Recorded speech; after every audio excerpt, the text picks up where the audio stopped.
Hello friends, आप लोग कैसे हैं? आई होप आप लोग अच्छे होंगे। मैं अखलाक अहमद जैनबी बलरामपुर का छात्र हूं और आज मैं आप लोगों को मैथ पढ़ाने वाला हूं। गुणनखंड और गुणज इसके बारे में बेसिक से आप लोगों को पढ़ाऊंगा। एक एक सवाल का क्वेश्चन कराऊंगा। जितने भी क्वेश्चन होते हैं एक ही वीडियो में आप लोगों को सॉल्व करा दूंगा।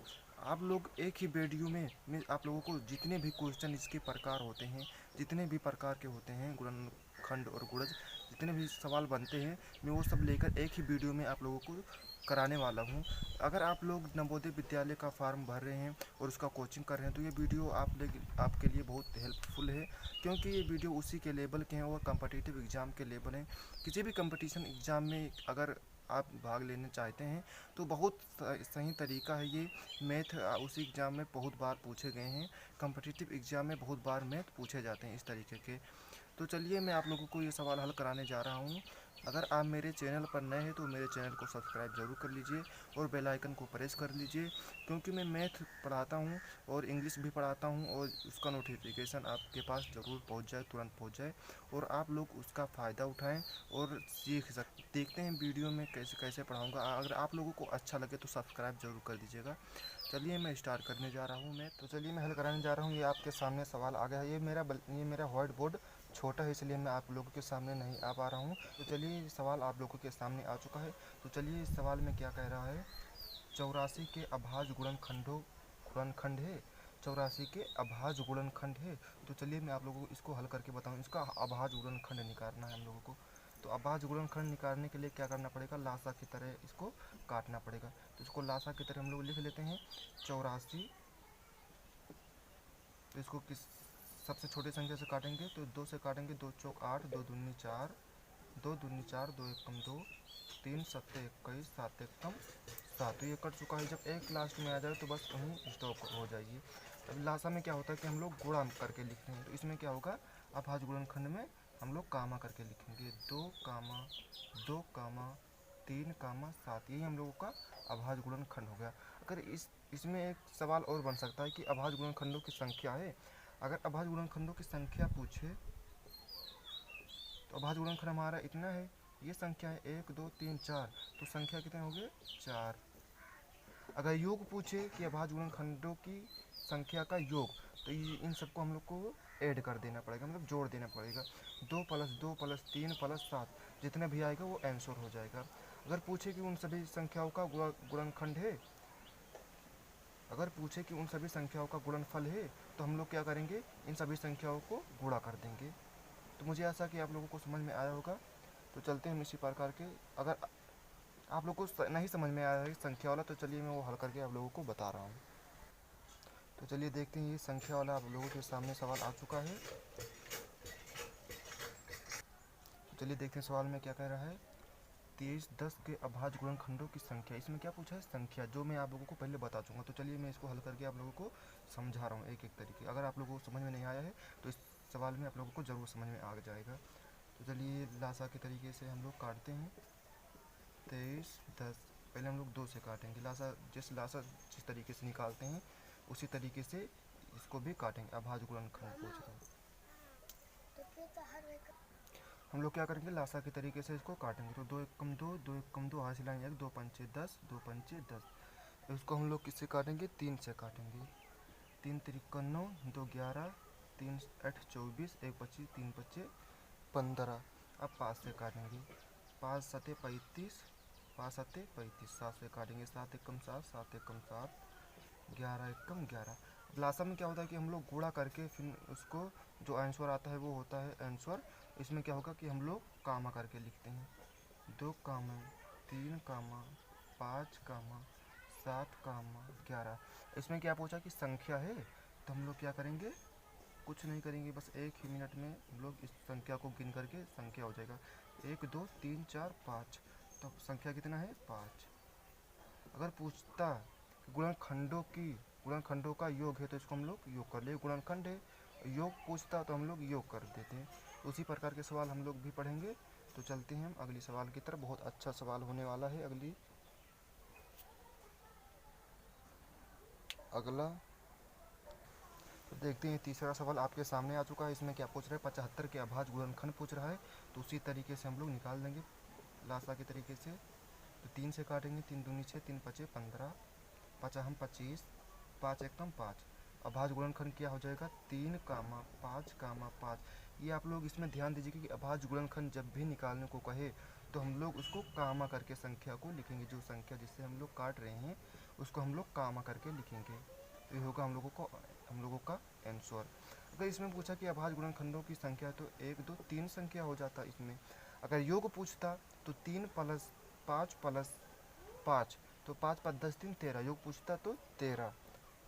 तो चलिए हम इसी तरीके से बहुत सवाल करने वाले हैं, कम से कम 20-25 सवाल हल कराने वाले हैं आप लोगों को, कि इससे बहुत समझ में आ जाए आप लोगों को। तो चलिए आपके सामने बहुत शानदार सवाल आ चुका है। इसमें क्या पूछ रहा है 24 के गुणनखंड।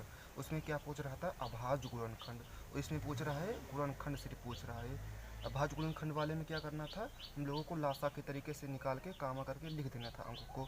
इसमें क्या पूछ रहा है सिर्फ गुणनखंड पूछ रहा है। तो गुणनखंड वाले में आप लोगों को ध्यान देना पड़ेगा कि ये जो 24 है किस किस संख्या से कट रहा है। जिस जिस संख्या से कट रहा है, ये 1 से कट रहा है, 2 से कट रहा है, 3 से कट रहा है, वो सब क्या होंगे 24 के गुणनखंड होंगे। तो चलिए मैं आप लोगों को हल करके बता रहा हूँ ताकि आप लोगों को समझ में आ जाए। तो चलिए 24 के गुणनखंड, 24 के गुणनखंड बराबर 24 किससे कटेगा, हम लोग सबसे 1 से शुरुआत करेंगे। तो 24 1 से भी कट जाएगा, 2 से भी कटेगा 12 तक, 2 12 हम 24, 3 से भी कटेगा, 3 8 24, 4 से भी कटेगा, 4 6 24, 5 से नहीं कटेगा, 6 से कटेगा। तो जहाँ ये मिल जाए देख लो, 6 चौक 24, तो ये मिल गया ना 6 चौक 24। जहाँ इस तरीके से मेल हो जाए 6 चौक 24। अब ये देखें कि 3 किस संख्या से गुणा करें 3 बार कि 24 आ जाए। तो 8 तिरिक 24। अब किस संख्या को 2 बार गुणा करें कि 24 आ जाए, 12 दूना 24। अब किस संख्या को 1 बार गुणा करें कि 24 आ जाए, तो 24 एक नम 24। तो ये हो गया गुणनखंड। अगर ये पूछता सवाल में कि गुणनखंडों की संख्या है तो हम लोग संख्या तुरंत पता कर लेंगे। 1 2 3 4 5 6 7 8, संख्या कितनी हो गई 8। ध्यान दीजिएगा इसमें कि क्या पूछ रहा है कि गुणनखंड, उसमें अभाज्य गुणनखंड पूछा था, इसमें गुणनखंड पूछ रहा है। तो गुणनखंड में क्या होता है कि ये जितनी 24 है तो 24 कितनी संख्या से कट रहा है, जितनी संख्या से कट रहा है वही सब क्या होगा गुणनखंड। जहाँ पर ये मेल हो जाए आप लोग ये ज़रूर ध्यान दीजिएगा, आप लोगों को करने में आसानी होगी। जैसे 6 चौक 24, तो ये मिल गया कि 6 चौक 24, 6 को 4 बार गुणा करने पर 24 आएगा। अभी एक स्टेप इधर आइए, 3 है तो किस संख्या को 3 से गुणा करें कि 24 आ जाए, तो 8 तिरिक 24। अब किस संख्या को 2 बार गुणा करें कि 24 आ जाए, तो 12 दूना 24। किस संख्या को 1 बार गुणा करें कि 24 आए, तो 24 एक नम 24। तो इतना क्या हो गया गुणनखंड। अगर ये पूछता कि गुणनखंडों की संख्या है तो संख्या कितनी हो जाती 8। इसको गिन करके लिख देंगे तुरंत। तो मुझे आशा कि आप लोगों को समझ में आ गया होगा। तो चलते हैं हम अगली सवाल की तरफ। तो चलिए उसी तरीके का सवाल आपके सामने आ चुका है जो मैं पहले बता चुका हूँ। इसमें क्या पूछ रहा है 30 के गुणनखंडों की संख्या। तो पहले हम लोगों को गुणनखंड निकालना पड़ेगा। तो 30 के गुणनखंड की संख्या, कितनी संख्या से 30 कट रहा है, जिस जिस संख्या से कट रहा है 30 उसको क्या हो गए गुणनखंड हो गए 30 के। तो 30 के गुणनखंड बराबर, 30 के गुणनखंड बराबर पहले किससे कटेगा 1 से कटेगा, 2 से कटेगा, 2 15 हम 30, 3 से कटेगा, 4 से नहीं कटेगा, 5 से कटेगा, 5 6 30, और 6 पंचे 30। अब देखिए फिर से यहाँ पर मिल गया 6 पंचे 30। 6 को हम 5 बार गुणा करें तो 30 आए। अब किस संख्या को हम 3 बार गुणा करें कि 30 आए, तो 10। इस अगर ये आप लोग समझ गए तो बहुत आसानी होगी निकालने में गुणनखंड। यही में सब लोग यही नहीं समझ पाते हैं तो इसमें बहुत परेशानी होती है, क्योंकि देखिए 6 पंचे 30, 6 को 5 बार जब गुणा करें तो कितने हो गया 30। अब किस संख्या को 3 बार गुणा करें कि 30 हो जाए, तो 10 को 3 बार गुणा करेंगे तो 30 हो जाएगा। अब किस संख्या को 2 बार गुणा करें कि 15 हो जाए, तो किस संख्या को 2 बार गुणा करें कि 30 हो जाए, तो 15 को अगर हम 2 बार गुणा करेंगे, 15 एक नम 15, 15 दूना 30, 2 से गुणा करेंगे 30 हो जाएगा। और किस संख्या को हम 1 बार गुणा करें, 1 से गुणा करें किस संख्या को कि 30 आ जाए, तो हम लोग 30 से अगर 1 से गुणा करेंगे 30 को तो क्या हो जाएगा 30 आ जाएगा। तो कितनी संख्या हो गई? इतनी संख्या होगी क्या? गुणनखंड। और संख्या पूछ रहा है तो संख्या कितनी हो जाएगी, इसको गिन करके हम लोग संख्या निकाल लेंगे। 1 2 3 4 5 6 7 8। तो संख्या कितनी हो गई? 8। यही संख्या पूछा है।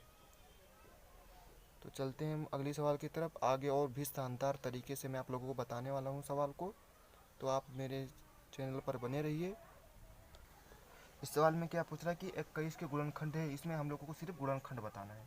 तो 21 बराबर 21 के गुणनखंड बराबर 1 से कटेगा, 2 से नहीं कटेगा, 3 से कटेगा, 3 सत्ते 21, 4 से नहीं कटेगा, 5 से नहीं कटेगा, 6 से नहीं कटेगा, 7 से कटेगा, 7 तिरिक 21। अब यहाँ पर तुरंत मिल गया 7 तिरिक 21। अब की संख्या को हम 1 से गुणा करें कि 21 हो जाए। तो अगर हम 21 को 1 से गुणा करेंगे तो 21 हो जाएगा। तो गुणनखंड कितनी हो गई? 1 3 7 21। इतनी हो गई 21 के गुणनखंड। तो चलिए देखते हैं, ये बहुत अच्छा सवाल है। तो ये क्या कह रहा है? 7 के प्रथम 5 गुणजों का योग हम लोगों को बताना है।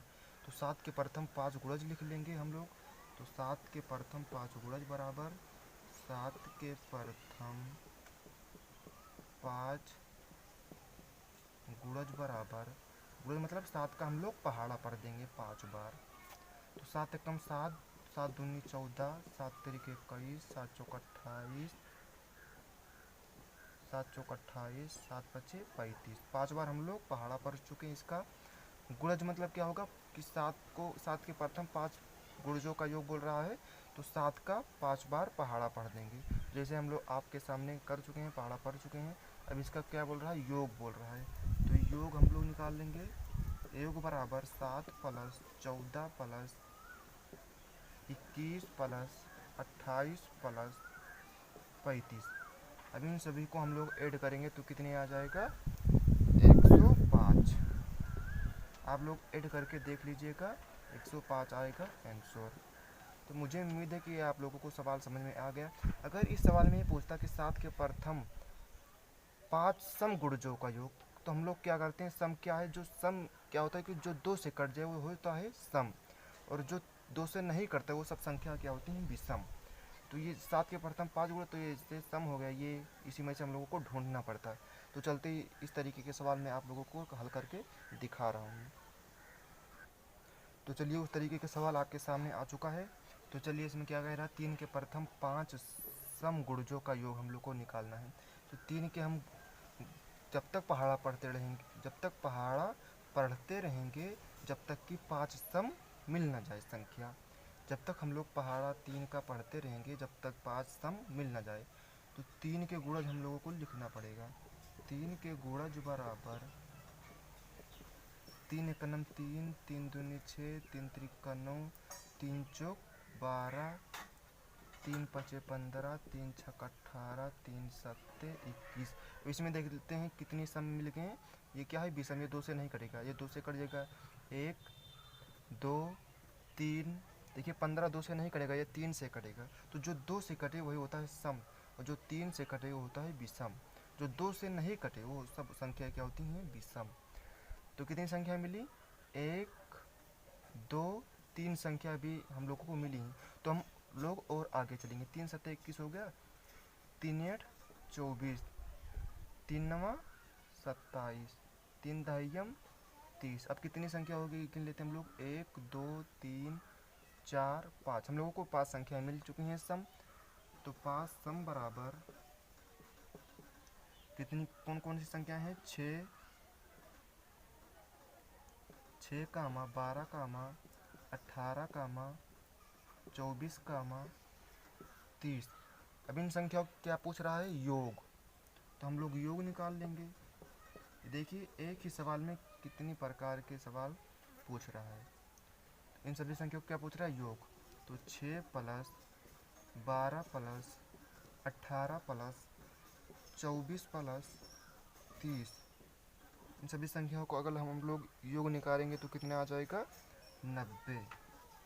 ये हो गया आंसर।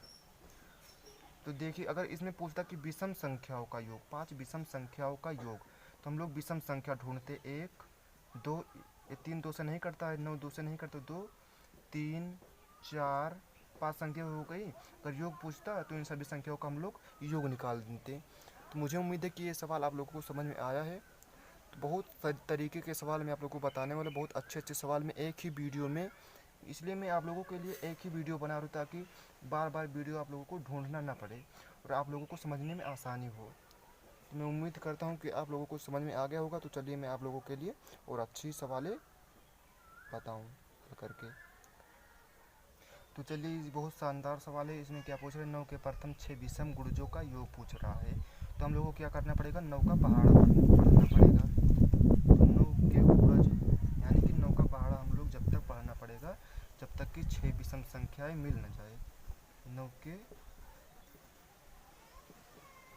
गुणज बराबर 9 एकम 9, 9 दूनी 18, 9 तीन 27, 9 चौक 36, 9 पचे 45, 9 छक 54, 9 सत्ते 63, 9 8 72। अब हम लोग देख लेते हैं कितनी विषम संख्या हो चुकी हैं। तो ये 9 2 से नहीं कटेगा, ये 18 2 से कट जाएगा। तो एक ये हो गया, एक ये 54 कट जाएगा, 63 नहीं कटेगा, एक ये हो गया। तो कितनी संख्या हो गई, 1 2 3 4, 4 संख्या हो गई। अब हम लोगों को 2 संख्या और ढूंढ रहा है। तो 9 को पहाड़ा और हम लोग आगे बढ़ते हैं। 9 8 72, 9 9 81, 9 दहियम 90। अब देखते हैं कितनी संख्या हो गई हैं। 4 संख्या हम लोगों को यहाँ तक हो गई है, 5 हो गई है और 6 संख्या हम लोगों को ढूंढना है। तो 90 जब तक नहीं मिलेगा जब तक हम लोगों को क्या करना पड़ेगा, 9 का पहाड़ा पढ़ते रहना है। तो 90 में 9 को ऐड करेंगे तो कितनी हो जाएगा, 99। तो 99 ये भी क्या है, विषम संख्या। तो कितनी संख्या हो गई, हम लोग गिन लेते हैं, 1 2 3 4 5 6, 6 संख्या हम लोगों को मिल चुका है। तो हम लोग लिख लेंगे 9 27 45 63 81 99। अब क्या पूछ रहा है, ये क्या हो गई, गुणज। अगर ये पूछता है तो 9 के प्रथम 6 विषम गुणज कौन कौन से हैं, तो हम लोगों को क्या आंसर हो जाता है, यही हम लोगों का आंसर हो जाता है। लेकिन इसमें क्या पूछा है कि योग पूछा है, तो हम लोग इसका योग कर लेंगे। योग बराबर 9 plus 27 plus 45 plus 63 plus 81 plus 99। मैं आप लोगों को एकदम स्लो पढ़ा रहा हूँ क्योंकि आप लोगों को समझने में आसानी हो। तो ये अगर हम लोग ये ऐड करेंगे तो कितना आ जाएगा, 255। आप लोग ऐड करके देख लीजिएगा, 255 आ जाएगा आंसर। अगर इसमें केवल पूछता कि 6 विषम गुणज हम लोग को बताइए तो हम लोगों को क्या हो जाता, आंसर इतनी हो जाता, 6 विषम गुणज। अगर ये पूछा है इसमें 6 विषम गुणजों का योग तो हम लोग को ये क्या हो गया, योग इतना आ गया, इतना हम लोग का आंसर है। अगर इस तरीके के सवाल आपके एग्ज़ाम में आए तो आप लोग ज़रूर हल करके आइएगा, क्योंकि मैं बहुत अच्छे तरीके से समझा दिया हूँ आप लोगों को और आप लोगों को समझ में आ गया होगा। तो चलते हैं हम अगली सवाल की तरफ। तो चलिए आपके सामने बहुत शानदार सवाल है। ये क्या पूछ रहा है, मध्य में पूछ रहा है, 3 के गुणज को हम लोगों को मध्य में बताना है। तो चलिए मैं आप लोगों को ये हल करके बता रहा हूँ। तो क्या करें, 18 और 54 के मध्य 3 के गुणज कौन कौन से हम लोग को बताना है, योग नहीं बताना, सिर्फ गुणज बताना है। तो पहले हम लोग जो संख्या दी हुई है 18 और 54 को हम इधर लिख लेंगे। 18 और 54 के मध्य, तो इसके मध्य हम लोग लिखेंगे। तो इसके मध्य में 3 के गुणज, 3 छक 18, 3 सत्ते 21, 3 8 24, 3 9 27, 3 30, 3 33, 3 36, 3 39, 3 42, 3 45, 3 48। और हम लोग आगे चलते हैं, 48, 3 51 और 54 से हम लोग को कम ही रहना है। 54 यहाँ पर है क्योंकि हम अगर 3 और आगे बढ़ जाएंगे तो 54 हो जाएगा, तो हम लोगों को 54 से कम होना है। तो क्या पूछ रहा है, 3 के गुणज कौन कौन से हैं। तो इतनी हो गई 3 के गुणज, 51 तक सभी 3 के गुणज हो गए 18 और 54 के मध्य में। क्या आप लोगों को समझ में आया, मुझे चलिए अगर समझ में नहीं आया है तो मैं आप लोगों को हल करके बताइए, टेंशन मत लीजिए। मैं आप लोगों को एक सवाल हल करके और बता रहा हूँ ताकि आप लोगों को समझ में आ जाए। तो चलिए मैं उसी तरीके के सवाल आप लोगों को बताने जा रहा हूँ, आप लोग घबराइए नहीं, सिर्फ ध्यान से देखिए। इसके बाद अगर आपके एग्ज़ाम में ऐसा सवाल आएगा तो आप लोग चुटकियों में हल करके आएंगे, मुझे उम्मीद है, क्योंकि मैं गारंटी लेकर बता रहा हूँ, मैं गारंटी लेकर कह रहा हूँ कि आप चुटकियों में हल करेंगे अगर अगली बार आपके एग्ज़ाम में ऐसा सवाल आएगा तो चलिए मैं आप लोगों को हल करके बता रहा हूँ। सिर्फ आप लोग ध्यान देकर सुनिए बस। 25, 12 और 25 के बीच में 3 के सभी समगुणजों की संख्या पूछ रहा है। उसमें क्या पूछा था, इसके और इसके बीच में पूछा था उस गुणज। इसमें क्या पूछा है, 3 के सभी सम गुणज भी पूछा है और संख्या भी पूछा है। तो पहले हम लोग 12 लिख लेते हैं, फिर 25, इसके मध्य में हम लोगों को निकालना है 3 के गुणज। 3 का पहाड़ा हम लोग पढ़ेंगे 12 से ऊपर। 3 चौक 12, 3 पच्चे 15, 3 छक 18, 3 सत्ते 21। तो हम लोग को 3 सत्ते 21, 3 8 24। 25 से कम हम लोगों को पढ़ना है, 25 से कम, 12 से ज़्यादा पढ़ना है। इसमें क्या डिमांड दिया हुआ है, सम गुणा। तो ये 2 से नहीं कट रहा है, ये 2 से कट रहा है, तो ये क्या हो गया, सम। ये हो गया, ये 2 से नहीं कटा, जो भी संख्या 2 से कटेगा वो क्या होगा, सम। तो ये 2 से कटेगा, ये सम। कितनी संख्या मिल गई, 2 संख्या मिल गई सम के। अब क्या पूछा, गुणजों की संख्या। तो सम हमको मिल चुका है 18, 24। अब क्या पूछ रहा है, गुणजों की संख्या। तो गुणज ये हो गई, सम गुणज ये हो गया। अब क्या पूछ रहा है, संख्या। तो हम लोग संख्या तुरंत बता देंगे। कितनी संख्या है, 1 1 2, 2 संख्या। बस कुछ नहीं करना है, चुटकियों में आप लोग हल करेंगे। मुझे उम्मीद है कि आप लोग चुटकियों में आप लोग हल करके आएंगे एग्जाम में। अगर सम गुणज पूछ रहा, अगर सम गुणजों का योग पूछता तो क्या कर लेते हैं, 18 और 24 को प्लस कर लेते हैं। तो इसमें क्या पूछा है, संख्या पूछा है, तो 1 1 2 संख्या हो गए। बस मुझे उम्मीद है कि आप लोग ध्यान देकर समझिए, बस सुनिए, बस आप लोग बहुत अच्छी तरीके से समझ में आ जाएगा आप लोगों को। तो चलते हैं हम अगली सवाल की तरफ। बहुत शानदार सवाल होने वाला है आगे।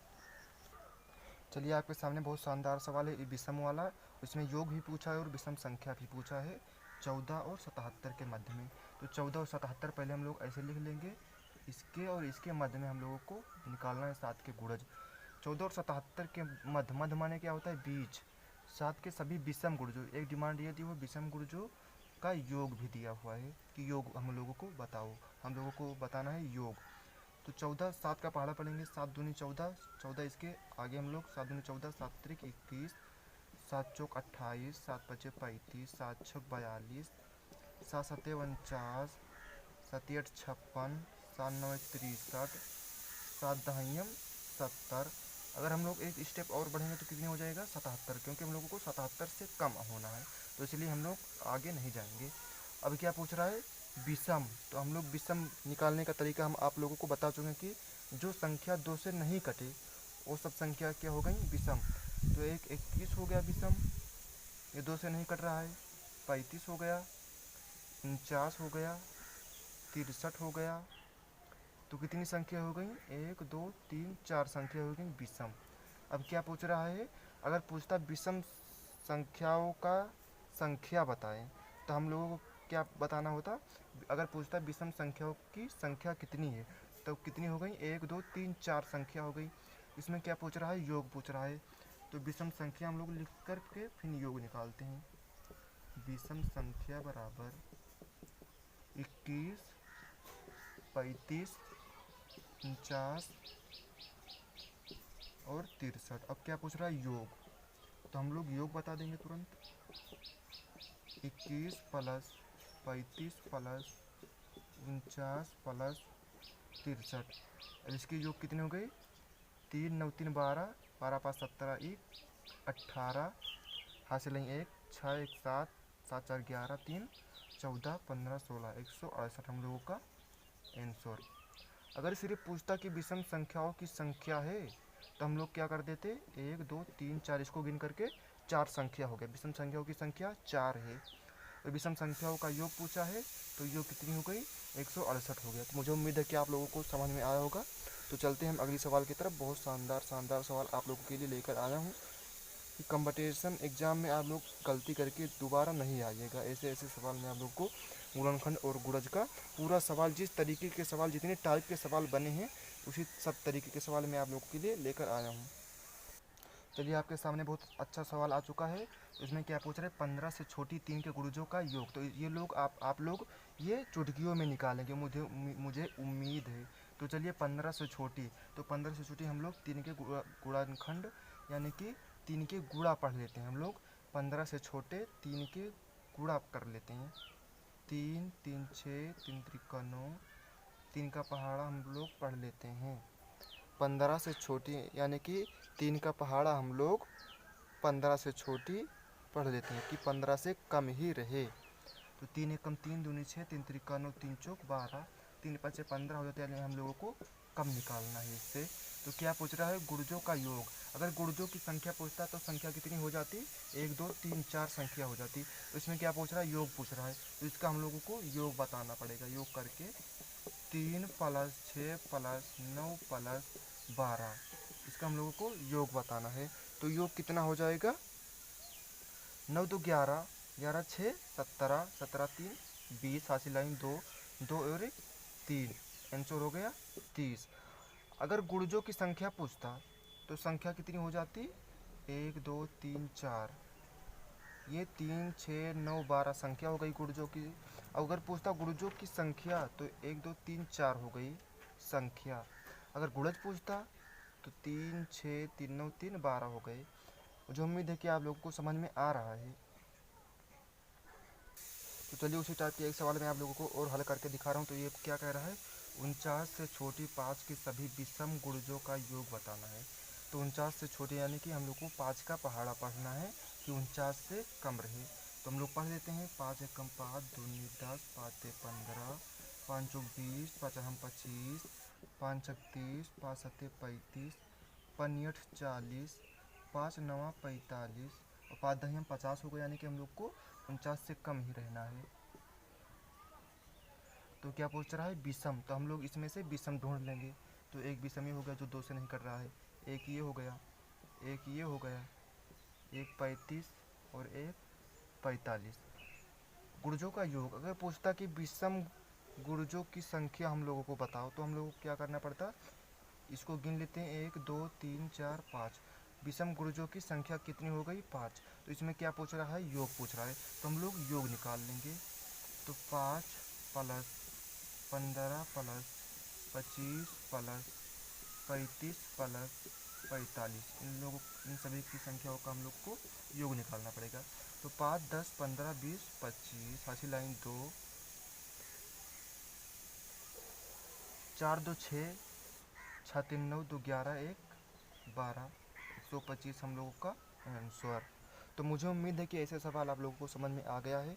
तो चलते हैं हम अगले सवाल की तरफ, जो बहुत अच्छी तरीके से अगला सवाल है, आप लोगों को ज़रूर समझ में आएगा, मुझे उम्मीद है, क्योंकि मैं बहुत अच्छे तरीके से आप लोगों को समझा रहा हूँ। चलिए बहुत अच्छी तरीके का सवाल है। इसमें हम लोगों को उभयनिष्ठ गुणनखंड बताना है। ये उभयनिष्ठ गुणनखंड हम लोगों को बताना है। उभयनिष्ठ गुणनखंड में क्या होता है कि जैसे 24 हो गया तो 24 का हम लोग को गुणनखंड निकालना पड़ेगा। गुणनखंड जैसे मैं आप लोगों को पहले बता चुका हूँ कितनी संख्या से कट रहा है, 1 से कट रहा है, 2 से कट रहा है, सब लोग क्या होंगे कि 24 के गुणनखंड हो गए। और 36 के भी गुणनखंड हम लोगों को निकालना है। और ये नीचे ऊपर हम लोग कर लेंगे, दोनों में सेम संख्याएँ मिलेंगी, वही संख्या क्या होंगी, उभयनिष्ठ गुणनखंड। तो चलिए मैं आप लोगों को लगा करके दिखाता हूँ। तो 24 36 बराबर, तो इन सभी संख्याओं का हम लोगों का गुणनखंड निकालना पड़ेगा, जो मैं आप लोगों को पहले बता चुका हूँ कि ये जितनी संख्याओं से ये कट रहा है। 1 से कटेगा 2 3 4, 5 से नहीं कटेगा क्योंकि 5 चौक 20, 5 हम 25 होता है, 6 8, 8 तिरक 24, 12 दूना 24, 24 एकम 24। 1 से कटेगा, 2 से कटेगा, 3 से कटेगा, 4 9 36, 6 हम 36, 8 पंजे 4, 8 से नहीं कटेगा, 9 चौक 36, 12 3 36, 18 दूना 36 और 36 एकम 36। अब इन दोनों संख्याओं में जितनी भी संख्याएं मिलेंगी नीचे ऊपर, वो सभी क्या होंगे, उभयनिष्ठ गुणनखंड। तो उभयनिष्ठ गुणनखंड बराबर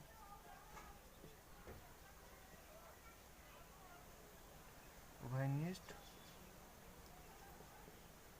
गुणनखंड बराबर 1 मिला, 2 भी मिला, 3 भी मिला, 4 भी मिला, जितनी संख्या भी मिलेंगी वो सब क्या होगा, उभयनिष्ठ गुणनखंड। 6 भी मिल चुका है और 8 नहीं मिलेगा, 12 भी मिल चुका है, इसमें भी है, 24 नहीं मिलेगा। अब जितनी संख्याएं मिल चुकी हैं वो सब क्या होगा, उभयनिष्ठ गुणनखंड। 1 2 3 4 6 12। अगर इसमें ये पूछता कि उभयनिष्ठ गुणनखंडों की संख्या है, तो उभयनिष्ठ गुणनखंडों की संख्या कितनी हो गई, 1 2 3 4 5। इसी को हम लोगों को गिन करके लिख देना है, 5 हो गया। अगर ये पूछता कि उभयनिष्ठ गुणनखंडों का योग है, तो ये सभी संख्याओं को हम लोगों को जोड़ करके योग बता देंगे। अगर ये पूछता कि उभयनिष्ठ गुणनखंडों में जितनी भी संख्या सम है उन सभी संख्याओं का संख्या है, तो हम सम की संख्या कितनी है, 1 2 3 4 संख्या है, तो 4 संख्या का संख्या हम लोग बता देंगे। तो जितने भी सवाल बन रहे हैं मैं आप लोगों को समझा रहा हूँ। तो चलिए मैं 1 2 सवाल आप लोगों को बता दे रहा हूँ और अच्छी तरीके से। चलिए आपके सामने उभयनिष्ठ गुणनखंड का क्या आ गया है। चलिए आप लोगों के सामने गुणनखंड का ये ऑप्शनल सवाल आ चुका है। बहुत अच्छे सवाल है जो आपके एग्ज़ाम में, जो बहुत सारे एग्ज़ाम में पूछे गए हैं, तो इसलिए मैं आप लोगों को बता रहा हूँ। इसमें क्या पूछ रहा है, निम्नलिखित में से 316 का गुणनखंड नहीं है। इसमें क्या पूछ रहा है, नहीं है। और बहुत लोग क्या सोचते हैं कि इसमें है। इसमें क्या ये ध्यान दीजिएगा, इसमें क्या पूछ रहा है, नहीं है। तो इन जो जितने भी ऑप्शन दिए गए हैं इन सभी से हम लोगों को 336 को भाग देना पड़ेगा। यही आसान तरीका ट्रिक से मैं बता रहा हूँ। अगर 1 से हम लोग 316 को भाग देंगे तो कट जाएगा। आप लोग भाग देकर देख लीजिएगा। अगर हम लोग 8 से भाग देते हैं तो क्या होगा 316 को, तो ये नहीं कटेगा, तो ये कट जाएगा। तो क्या होगा, गलत ऑप्शन, क्योंकि ये पूछा कि नहीं गुणनखंड नहीं है। तो इसको भाग देंगे तो ये कट जाएगा। ये आप लोग भाग देकर देख लीजिएगा, तो ये हो जाएगा सही ऑप्शन। अगर इसको भाग दीजिएगा 316 को 79 से, तो नहीं कटेगा, तो ये भी गलत ऑप्शन। 158 से भाग देंगे तो ये भी नहीं कटेगा, ये भी गलत ऑप्शन। तो इसका सही ऑप्शन कौन सा है, दूसरा, जो 8 से अगर हम लोग भाग देंगे 316 को तो ये नहीं कटेगा, शेष बच जाएगा, तो इसलिए 8 आंसर। तो देखिए दोस्तों, अगर आप लोगों के एग्जाम में अगर ऐसा सवाल आता है कि एक अभाज्य संख्या के कितने गुणनखंडों की संख्या हम लोग को बताना है, अगर ऐसा सवाल आता है कि अभाज्य गुणनखंडों की संख्या हम लोग को कितना होता है हम लोगों को बताना है, तो हमेशा क्या होता है, अभाज्य गुणनखंडों की संख्या हमेशा 2 होता है। चाहे हम लोग आप लोगों को निकाल के बता रहे हो, चाहे अभाज्य गुणनखंड कितने होते हैं, 2 3 5 7, जो केवल अपने आप से कटे और केवल 1 से कटे, वो क्या होता है, अभाज्य गुणनखंड। तो उन लोगों को क्या होता है कि हम लोगों को हमें बताना होता है कि अभाज्य गुणनखंडों की संख्या कितनी होती है, तो हमेशा कितना होता है, 2 होता है। अभाज्य गुणनखंडों की संख्या हमेशा 2 होता है। चाहे हम लोग निकाल करके बताते हैं, जैसे 5 का निकाल रहे हैं तो इसका गुणनखंड कितना करेंगे, 1 से कटेगा ये और 5 से कटेगा, तो 1 2, संख्या कितनी हो गई, 2। तो हमेशा एक अभाज्य गुणनखंडों की संख्या हमेशा 2 होती है। और अगर आपके एग्जाम में ऐसा सवाल आए कि प्रत्येक विषम संख्या का गुणनखंड है, तो आप इसको कैसे हल करेंगे, प्रत्येक विषम संख्या का गुणनखंड है, तो प्रत्येक विषम संख्या का गुणनखंड 1 है, क्योंकि 1 से हर संख्या कट जाएगा। जैसे हम लोग देखते हैं विषम संख्या किसको कहेंगे, जो 2 से नहीं कटेगा, तो 2 से, जैसे 3 है तो प्रत्येक विषम संख्या ये 1 से कटेगा और 3 से कटेगा, तो इसमें भी 1 मिल रहा है। जैसे 5 है तो 1 से कटेगा और 5 से कटेगा, विषम संख्या 5 है तो 1 इससे भी कट रहा है, तो प्रत्येक विषम संख्या का गुणनखंड 1 होता है। तो देखिए दोस्तों, जितने भी सवाल गुणनखंड और गुणज के थे मैं एक ही वीडियो में कवर कर चुका हूं। मुझे उम्मीद है कि आप लोगों को समझ में आया होगा। अगर आप लोगों को समझ में आया है ये वीडियो, तो आप लोग सब्सक्राइब जरूर कर लीजिए और हमारे चैनल को सब्सक्राइब कर लीजिए और बेल आइकन को प्रेस कर दीजिए, ताकि मैं जब अगली वीडियो डालूँ तो आपके पास नोटिफिकेशन ज़रूर पहुँच जाए। तो अगली वीडियो तक जय हिंद।